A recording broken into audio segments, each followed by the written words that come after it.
Hello, my name is Kevin Howard, and I'm the host of Breadcrumbs, a podcast for people who know it's not working. In this episode of Breadcrumbs, episode 18, I would like to start our conversation by focusing on something that's affecting millions of Americans that we see every day. This is an important conversation because we interact with these people that I'm going to be talking about. These are our service providers. These are the people who change the oil at the Jiffy Lube. These are the people who serve us in the restaurants. These are the people who we buy our gas from, and on and on. Well, we're going to talk about their lives. And the reason why it's important to us, because we happen to be living in a time where, whether it's due to technology or just the slow trend of vitriol in our culture that has isolated us from each other. Because of that, we don't really see what our neighbor is going through. We may wave or not, but to actually engage in real human connection, no. We've allowed technology and social norms to progressively isolate us, particularly after COVID. And so in this episode, we're going to talk about how many, many millions of Americans are actually living today, because I think for most of us, we really don't know, but we need to, because it's affecting us now, and it's going to affect us more severely in the future.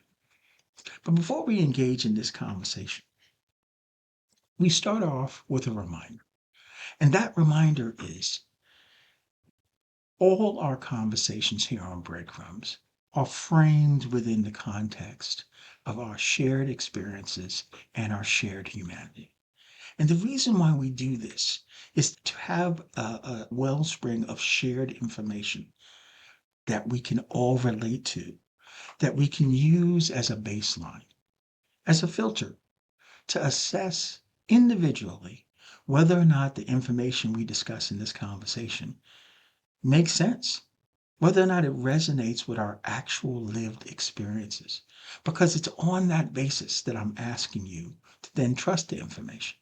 I'm not asking you to believe me because I know something you don't know, which I don't think is true. I'm not asking you to believe me because I'm a nice guy, which I am. I'm asking you to trust what resonates based on your lived experience. And for the rest that don't seem to click, that don't seem to make sense, right? Set it aside for future consideration. Okay? So let us begin. The biggest impact on most of the people that we interact, the people sitting at the light in traffic, yeah, the people who you accidentally cut off and they seem to be a little tense, the people who get angry in the line at the supermarket because you filled out the wrong debit card and it didn't go through the first time, and now they're like frustrated because they had to wait an extra minute. Yeah, those underlying tensions, there's a reason for that. And it's a reason that many of us who haven't been impacted really don't know. The biggest impact on most Americans, certainly middle class and working class Americans, is the housing affordability crisis. Now, this has been something that has picked up steam over the last 4 or 5 years, but it's something that has steeped slowly but surely over the last 20, 30 years. Because 30 years ago in America, a working class family used to be able to afford to buy a home. That wasn't that abnormal. Okay, it's been 20 years since the working class in any major American city could buy a home. But we're at a point after we came out of COVID, and everyone was trying to get back to business.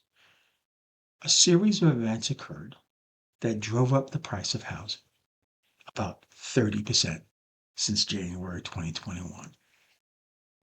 And not only did the price of housing go up, but for the first time in decades, inflation start running off the table. And it peaked. It peaked in 2022. In April 2022, inflation actually peaked at 9.1%. I mean, we haven't had inflation above 5% in 10 plus years. Okay. And beyond that, my point being is that the combination of houses going up, house prices going up 30%, and then inflation spiking, which drove up the 30-year fixed rate mortgage rate from 2.9% in January of 2021 to 6.1% right now. Okay, doubling the 30-year fixed rate interest rate. Okay, those combinations have done something that has never been done in American history, and that is the average middle class household can no longer afford to buy a home in the average American city. And so I want to take a moment to go over exactly why that's the case. Okay. And to use my personal lived experience as an example.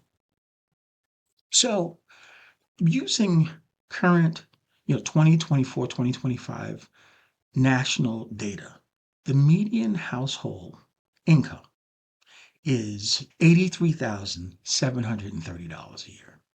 Pretty nice household income. Okay, that's the median middle class household. Okay, that household has an average savings of $8,000. Yeah, well, it may not seem like a lot to you, but that's a meaningful amount, and millions and millions and millions of Americans don't have any of that. They don't have anything.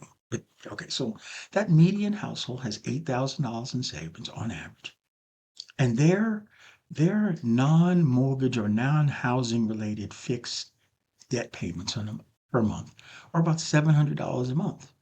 So based on that median income, they can get a mortgage, keeping their debt to income capped at 40%, which is in the conforming mortgage range, is the standard cap is 40% debt to income. Okay. So that household can afford a mortgage of $2,100. And the thing is, I figured that data out on current 2025, 2024 median statistics, economic statistics here in the United States. Now, the irony is, back in 2021, when housing prices did not spike yet, right? I happened to close on a house in March 5th, 2021, right? And I'm middle class, right? And my earnings were just a little bit more than that median income, but not dramatically more. And the house that I closed on, my mortgage payment was $2,138. Now let me just let you know that was for a $517,000 mortgage for a brand new house, right, on the Oregon coast. Okay. But my interest rate was 2.5% fixed for 30. Okay. But in the current context, in terms of a middle class household, like I had a middle class household, they could still afford $2,100 as a mortgage payment. The problem is at 6.1%, given the average, non-house related fixed debt, credit cards and the car payment or whatever, right? The maximum mortgage that could finance is about $270,000. Well, that's not enough mortgage for the average median house, which is now $405,000. So this is the data, the exact data that shows that the middle class households, the median middle class household can no longer afford to buy a home in the average American city in the United States. And it's about $100 to $130,000 out of range. Okay. And what that has done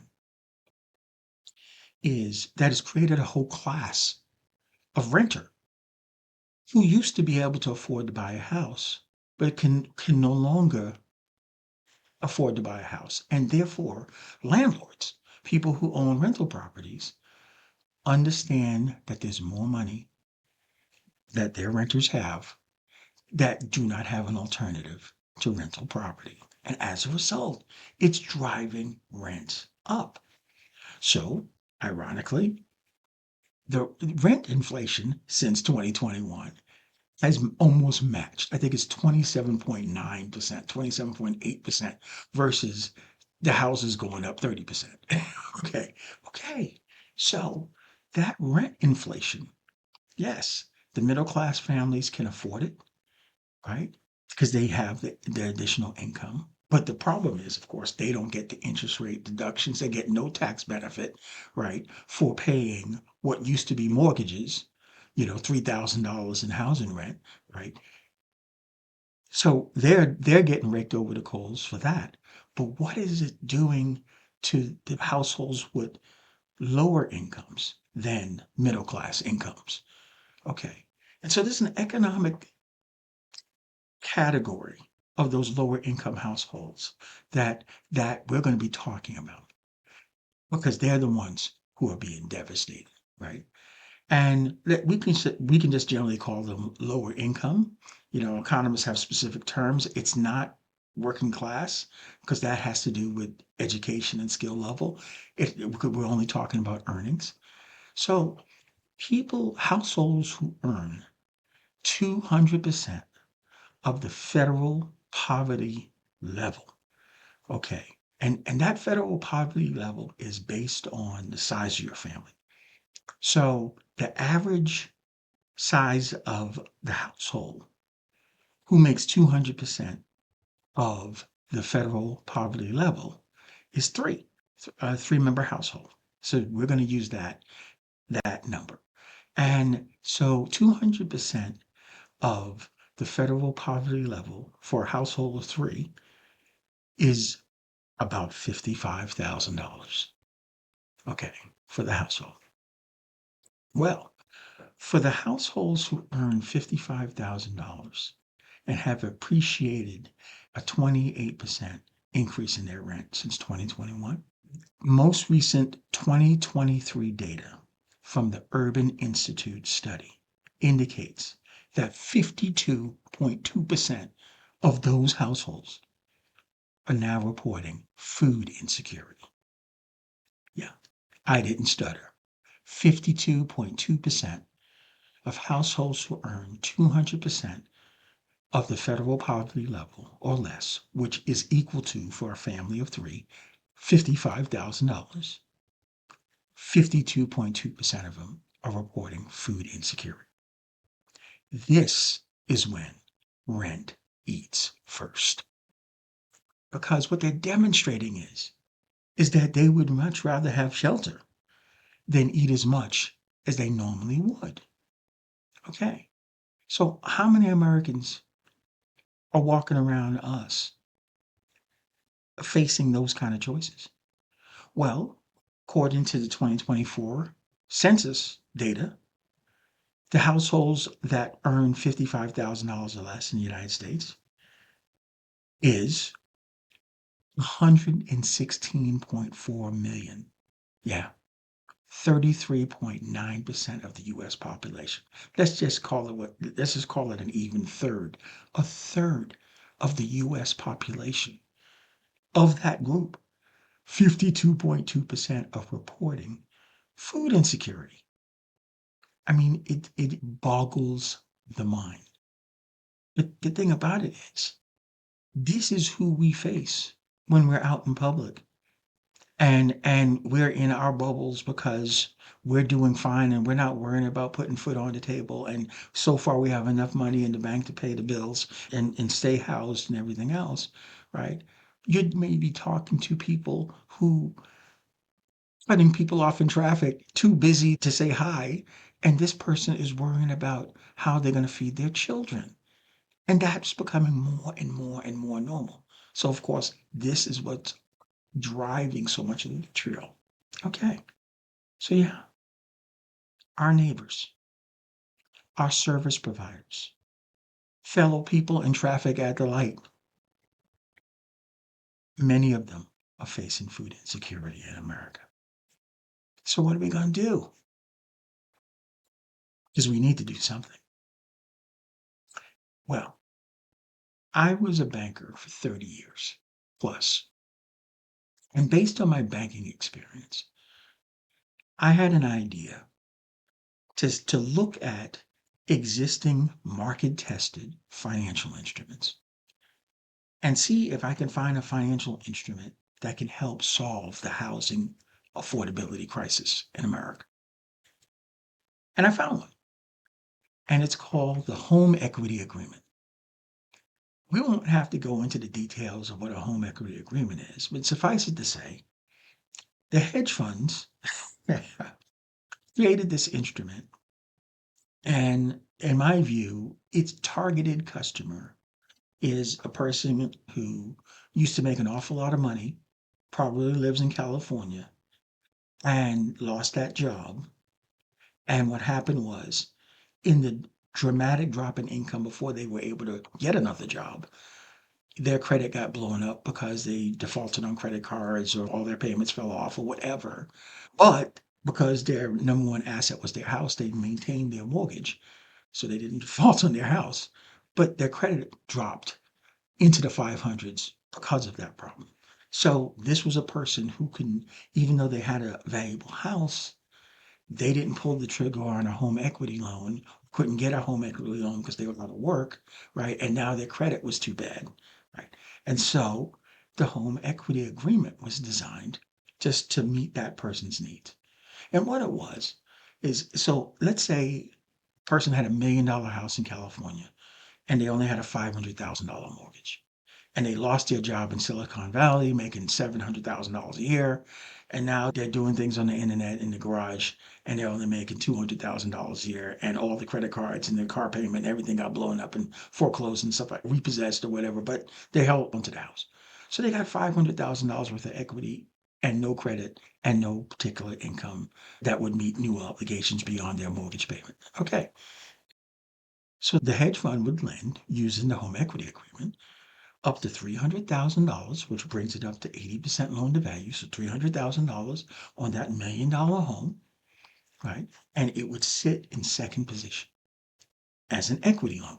They wouldn't have to make any payments. There'd be no income verification.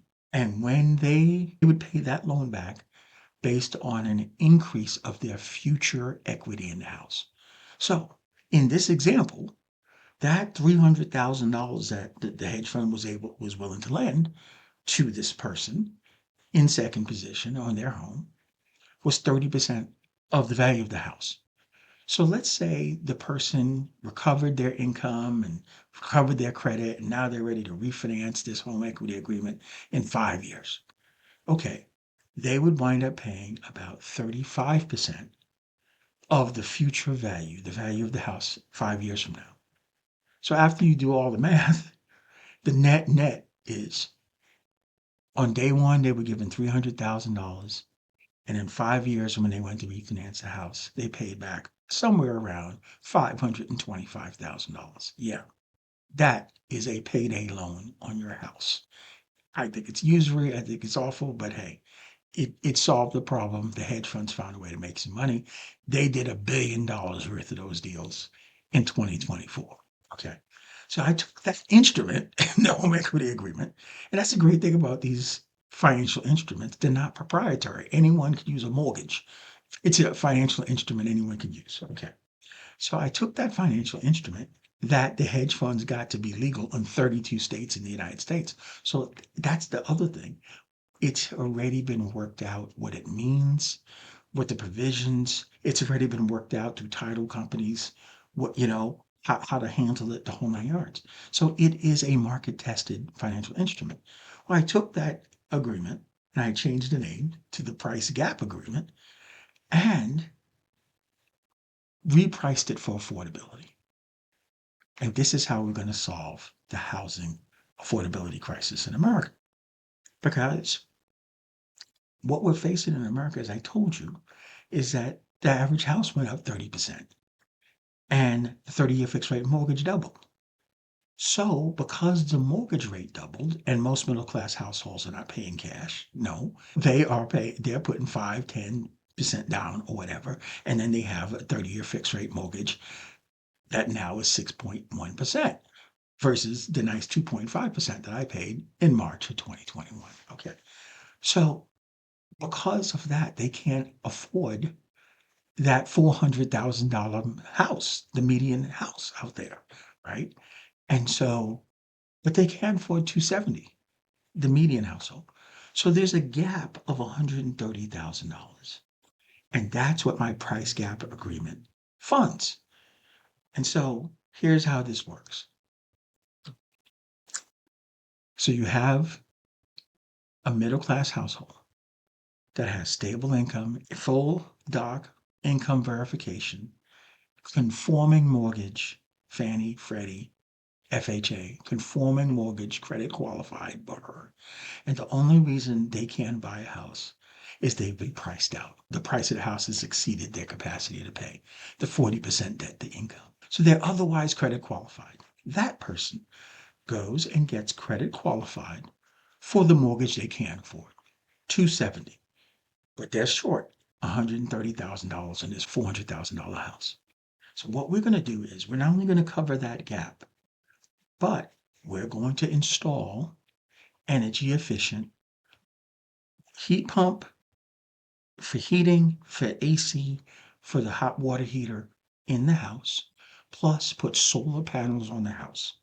Depending on the market, that whole setup is about between $30,000 and $40,000. For the sake of the median average, it's about $30,000. Okay, so that puts the $400,000 house at 430, but it's going to make the house now green certified, renewable energy. Okay, so that middle class household, conforming mortgage credit qualified for the $300,000 mortgage, puts 3% down like an FHA loan, 3%. That's $12,000 on a $400,000 home. The extra utilities and stuff like that we put in it is not the price of the home. That's just a cost. So they don't pay on that. They're 3 points. But they put their 3% down, $12,000. That brings the 430 down to 418. And so the gap between their $270,000 mortgage and that 418 is our price gap agreement. So I believe that is 130 plus 18, that's $148,000 gap. Okay. So now I turn to impact investors. The impact investors I'm speaking to are the impact investors who fund the sustainable debt market.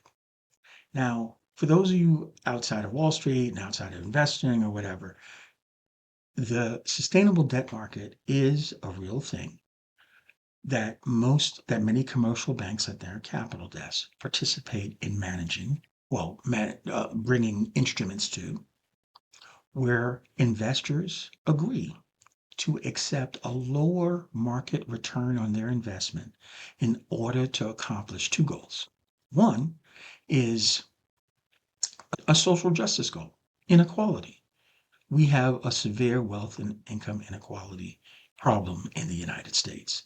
It's not just in the United States, but it's in particular in the United States. There are social bonds that endeavor to bridge these historical gaps for underserved communities. Okay, so there's those social bonds.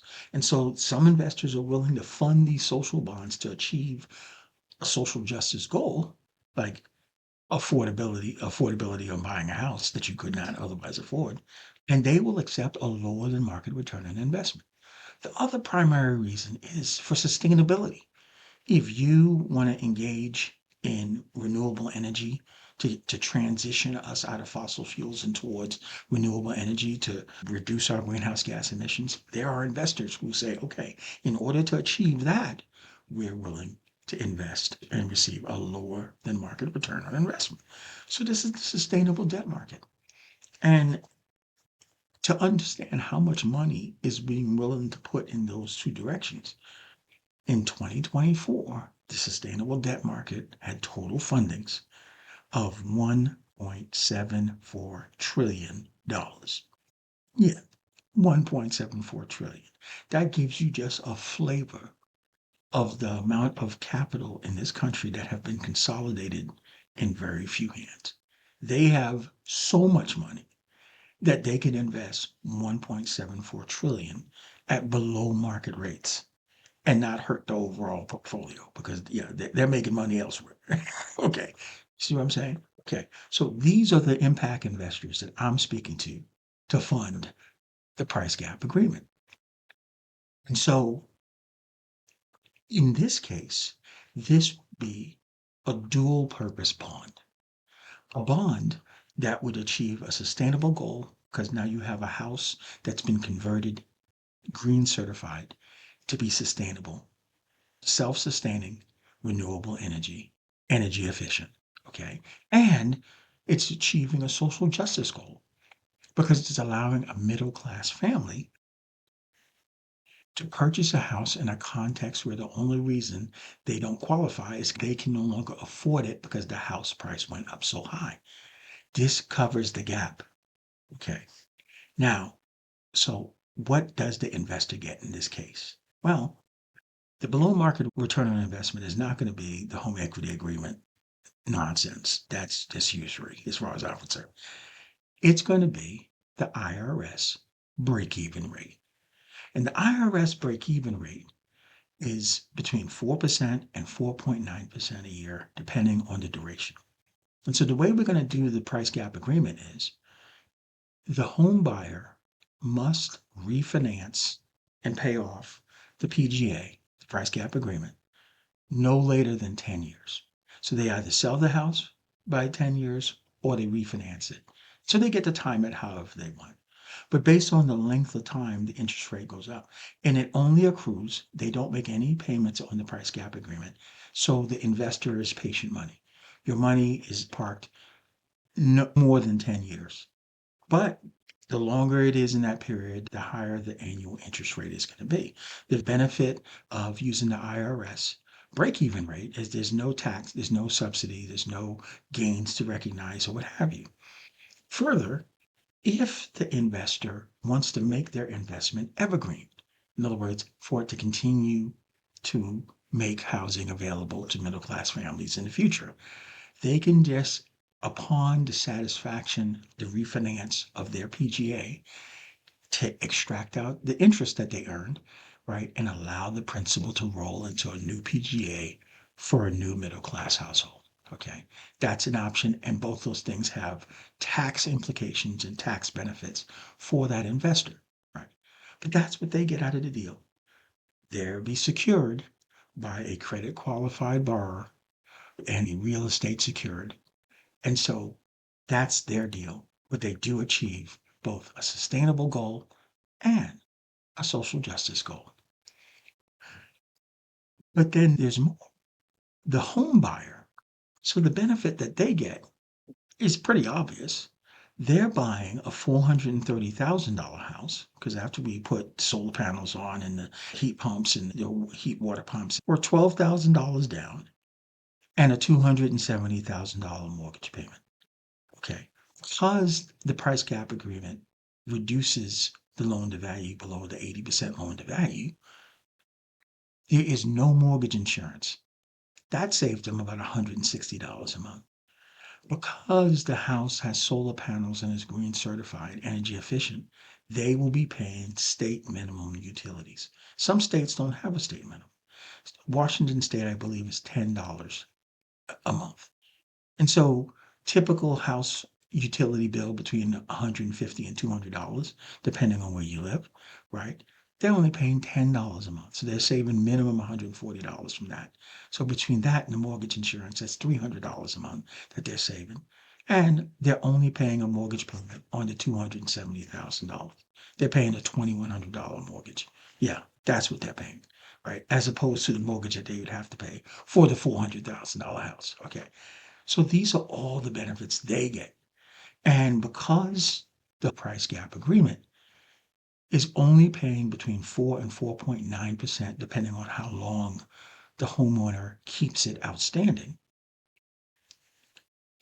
the homeowner earns equity in their house, both on the $270,000 mortgage that they're making payments on, and the price gap agreement facility because the IRS break even rate is less than the average appreciation of the house.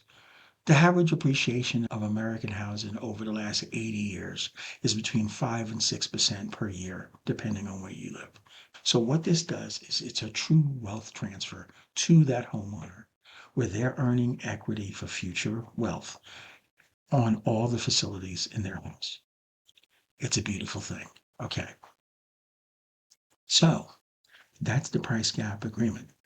Now, I will get into the reason why we want to charge a participation fee is this because of the inflation on houses, up 30% since 2021, because of the inflation on the 30-year fixed rate mortgage, doubled from 2.9% to 6.1%. The housing market in the United States is frozen. It's frozen. According to a recent Redfin survey, Redfin is one of the online websites that list all these houses all over the country. It's one of the biggest. According to a recent Redfin survey for 2024, okay, 70% of all active real estate agents in the United States did not have one sale of a home. Not one. Never happened in US history before. This is what frozen looks like. Okay. So, and the reason why the housing market is frozen is because most of the people who really want to buy a home, middle class families, working class families, can no longer afford to buy the home. And of the upper middle class and beyond who could afford to buy homes in this environment, they either they already have a home, right? Or there's no way, no, they usually already have a home, but there's no way that they're going to buy a home at those prices. Why? Because they're not going to pay cash at the housing that's way over historical levels. And they're not going to finance in a context with 30-year fixed rate mortgages doubled. So the people who can afford it are not buying, and the people who want the houses can't afford it. So it's frozen. 70% of all realtors in the United States, active realtors, real estate agents, did not have a sale of one home in 2024. That is sales Armageddon. The price gap agreement will unfreeze that by doing what? Well, the only way to unfreeze the frozen market is either house prices collapse to a point where middle class families can start buying them again, or impact investors bridge the gap and allow middle class households to buy the existing houses at the market price, which everyone who would be listening to this has to say it's much better option than allowing the market to collapse back down to the affordability of the middle class right now. So this is the best of all those options. And so because we're talking about creating transactions that the real estate agents would not have had, that the mortgage brokers would not have had, that the homeowner, that the middle class households would not have had because they couldn't afford the household, we can charge them a little fee. And this is how we're going to help the lower income households who are renting because we can charge a half a point to the listing agent and a half a point to the buying agent. Yeah, I know they're going to say, ouch, a half a point each to participate in a transaction that only exists because of the price gap agreement. I think they'll find that reasonable. And the home buyer, they're going to pay 1 point. So the combined point paid by the home buyer and the 50 basis points paid by each agent, listing agent, and the buying agent is 2 points. So on our average home, $400,000, that's $8,000. That's $8,000 in fees that comes from that. And we take that participation fee. Now, here's the elegance of this idea. And we are going to use that is going to go to an income qualified lower income qualified renter who will rent the apartment or the house that is vacated by the middle class household who benefited from the price gap agreement. So the middle class household buys a home that a sustainable, affordable house that they couldn't have afford, and the fees from that transaction reduces the rent on the apartment or the house that they vacate. And so this will allow for every one sustainable, affordable house made available to a credit qualified middle class household, one rent subsidized, affordable house will be made available to a lower income family. Sounds fair, sounds balanced. And we will absolutely ask the the owner of the house or the owner of the rental property to participate in the rent reduction subsidy.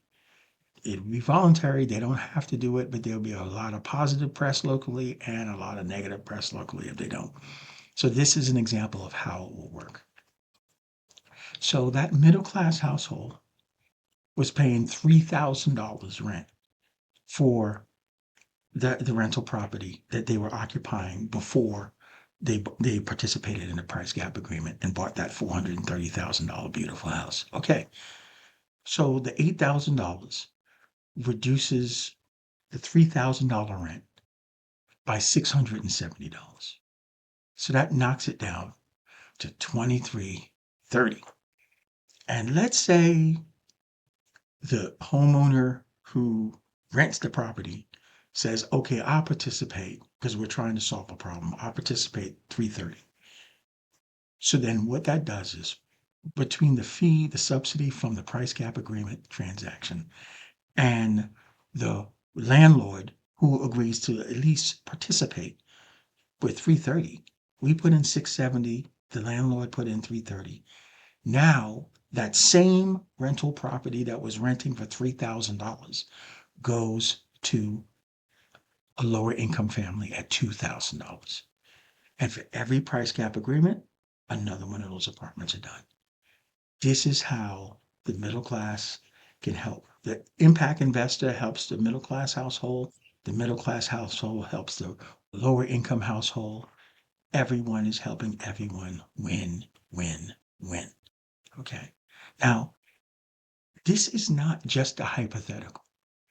I'm not spending this time and I'm in the lab somewhere and whatever. No, we're trying to actually make this happen.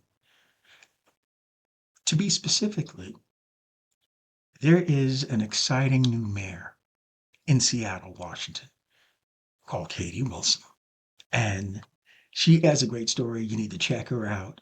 One of her legendary claims to fame, in my opinion, is that she organized public transit riders into a union that got the public transit system in Seattle to create routes that serve working people, to make sure they had enough buses in enough different routes, right? That fees were managed and everything. They had real representation at the table. First in the country representation. Okay. Yeah, that's Katie Wilson. Well, in a contested election with the establishment running against her, of course, sounds like Mandela in New York, right? Okay. She won an election for mayor last November and she took office in January. Well, I'm pitching her team hard because believe me when I say, for a social justice warrior like Katie Wilson, right, the establishment is stacking against her, that she cannot be successful.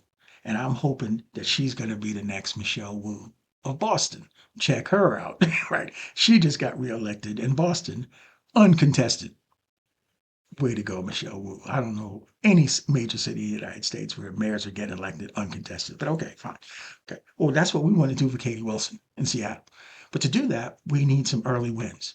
And Seattle is one of the most expensive real estate markets in the United States. If you talk about a housing affordability crisis and food insecurity amongst the working class in Seattle, and all the numbers I said in this presentation right here is exaggerated in Seattle because of the pricing of that market.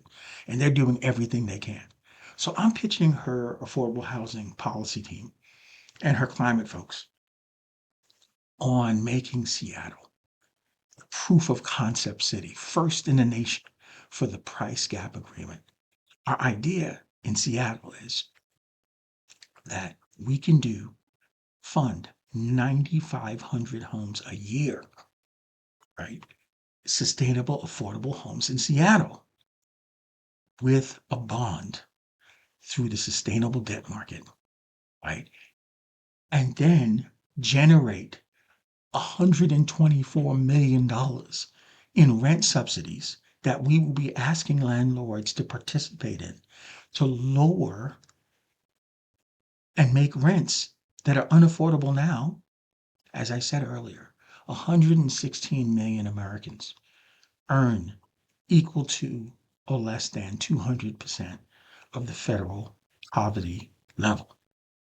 And of those households, based on the rent inflation caused by the fact that middle class households can no longer afford to buy a house, right? 52% of them are reporting food insecurity. So we have a dire problem in America that must be solved. So hopefully Seattle will step up and we can participate and I can go there and we can get this program going and then we can replicate it across the country. Because that's the other thing. The idea actually scales. But just like with any idea, you have to have a proof of concept phase. And so, in order to guarantee we have a proof of concept phase, right, I have initiated a crowdfunding capital campaign to raise $300,000. And why, Kevin? What is that all about? Well, because in order to do the proof of concept phase, and this is assuming that Seattle doesn't participate. We won't, that'll be a different story if Seattle wants to participate. And it won't cost them $300,000. That's another story. But assuming that we have to do this independently, I am partnering with an amazing company called Second Muse and Second Muse Capital. They've been around for 20 years. They specialize in obtaining capital from a variety of sources, from charitable organizations to impact investors to standard investors. And they put together these really sophisticated capital stacks in order to de-risk shifting capital to underserved communities. They've been doing this for 20 years. They do amazing work. I need to hire them in order to do the work to perfect the price gap agreement document. Again, it is the home equity agreement document, and a lot of that perfection work has already been done, but you have to validate each document itself to make sure that it's going to flow right and title companies are going to treat it right and the language is correct and stuff like that. It matches what has gone through the courts like the home equity agreement has. So that's the perfecting of the documents part that Second Muse will do. They will also do an offering document, prepare an offering document, and then turn around to those impact investors and charitable organizations and all their capital sources, and they will advocate to raise up to $250 million to fund a proof of concept phase. And in that proof of concept phase, we will fund up to 2,500 price gap agreements, which is 2,500 sustainable, affordable houses in America. And this would be a sufficient proof of concept phase to demonstrate that the transactions flowed as we anticipated, that default rates are predictable and acceptable, right? And so that we can then take that baseline and go to the sustainable debt market and then scale it up. Because the next level we could scale it to is the state level. And seriously, if you consider that the sustainable debt market did $1.74 trillion worth of fundings in 2024 for a $7 billion dual bond, sustainable and social bond, we could take all 40,000 estimated eligible middle class households in the state of Washington who have been priced out of the housing market since 2021 and who are credit qualified, conforming credit qualified, except that they can't afford the house at this price, we could fund all of them for a $7 billion bond in the sustainable debt market that's totally manageable. And once you demonstrate that it works at the state level, Oregon is cheaper. Oregon is like 3 billion, right? So we could use a smaller state. My point is that it scales through the sustainable debt market at the state level. And then I've already modeled it out. It absolutely scales to the national level. And there's multiple ways you can do it, but the way that it's already being done for small businesses is the Small Business Administration's 504 loan program. And this is a loan program we've been doing it since the 80s. It has historically low default rates. Okay? Investors have not lost anything since we started doing the 504 program. Okay, and that's private sector investors. But basically, that's a program that allows small businesses who would not qualify for a conventional loan to get a loan to buy the real estate that their businesses occupy, right? And those loans are lower interest loans. Why? Because the federal government, through the Small Business Administration, fully guarantees the investor loan amount. Okay, so using federal guarantees, we've been able to allow small businesses who do not qualify for conventional financing the financing they needed at a low interest rate to finance their real estate. And we've done it for 40 years. We can do it for American homeowners. And it's about time. So it scales to the national level. And there are even better ways to do it than using a federal guarantee alone. But that's another subject. My point is that this is a real idea.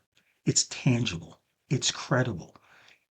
Serious people will look at it, my 30 years banking experience from the credit side. I'm telling you, this thing is rock solid. And I look forward to having those conversations about people wanting to blow a hole in it. It can solve this problem. It is simple, it is elegant, and it's also necessary. Because let's take a breath for a second. Aren't you tired of turning on your TV and hearing about another intractable problem? What's Zelensky doing? What's Putin doing? What's Trump doing? What's this one doing? What's happening with climate? What's happening with the extreme weather events? Why does Iran want to build a nuclear weapon? Why can't we just get along? Yeah, on and on and on. If you're like me, I am so done. I don't even turn that on anymore. I'm so done with hearing about intractable problems that all feel too big to fix. The housing affordability crisis is a huge problem, and it's impacting the people who serve us every day. And they can't serve us, nor should they, if they have to decide whether or not they're going to feed their children. So, this is a critical problem. And the joy of it is it can be solved by getting the people who have the money voluntarily to participate in bridging the gap in affordability. That unfreezes the housing market and creates participation fees to lower rents, that allows lower income households to not have to choose between rent and food. It's incumbent on us to do something about it, and we can. And you can participate in it. So, when in the notes for this episode, I am going to put the link to the capital campaign for the price gap agreement to raise $300,000 to pay Second Muse and Second Muse Capital to do their work to raise the funds for the proof of concept phase for the price gap agreement. We can do this, and you can do this. And it doesn't matter how small the contribution is, there's a lot of us. And guess what? 116.4 million Americans would really appreciate it if someone would help solve this problem, and we could start right here. So that leads us to your first breadcrumb of this episode. Rent inflation since 2021 has contributed 35% to the increase in food insecurity in America, more than any other driver, including food inflation. Yeah, yeah. This is what tells us that rent eats first. I'm not judging anybody, but I think if I was faced with that choice, I might do the same. Pay my rent first and eat less. But what a choice that is in the richest country in the world. Breadcrumb number 2 is the urgency of this problem. We live in a country with about 500 million weapons. Yeah, 500 million weapons. And we have a growing population who's choosing food insecurity in order to pay their rent. The risk of losing social order in America is getting serious. And while we are in our bubbles, driving in our cars with our lights on, not worrying about this, watching our big screens, thinking that it's going to be okay, the very people who serve us every day, right beneath the surface, yeah, it's getting desperate. It's incumbent on us to come out of the bubble and do something about it before the pitchforks come out. And who could blame them? I mean, we have so much in this country. The idea that anyone is starving, the idea that anyone is food insecure in a country as wealthy as the United States is beyond medievalism. So this is the second breadcrumb. If this economics gets worse, we are going to lose social order in America. And then it's going to be really, really hard to fix the problems. So the time is now. This is a problem we can fix. And I need your help. So that's this episode of Breadcrumbs. Pretty serious business, but we live in serious times. And the joy about my lived experience, and you tell me if it's different than yours, is the greatest satisfaction comes from doing the greatest amount of work for a cause that means something to you. And then you succeed. And here we are. Consider that when you go to the link and consider making a contribution for the capital campaign for the price gap agreement so we can bring affordable, sustainable homeownership to America and at the same time lower rents to help lower income families not have to choose between rent and food. Thank you very much for your time. This is Breadcrumbs, a podcast for people who know it's not working. This has been a great conversation. Please put your comments, critiques, thoughts in the notes to this podcast. We need to hear, I need to hear how you're feeling, what you're thinking, whether you're ready to join me in this fight to solve a problem that we're capable of solving. You take care, and I'll see you next time in the conversation.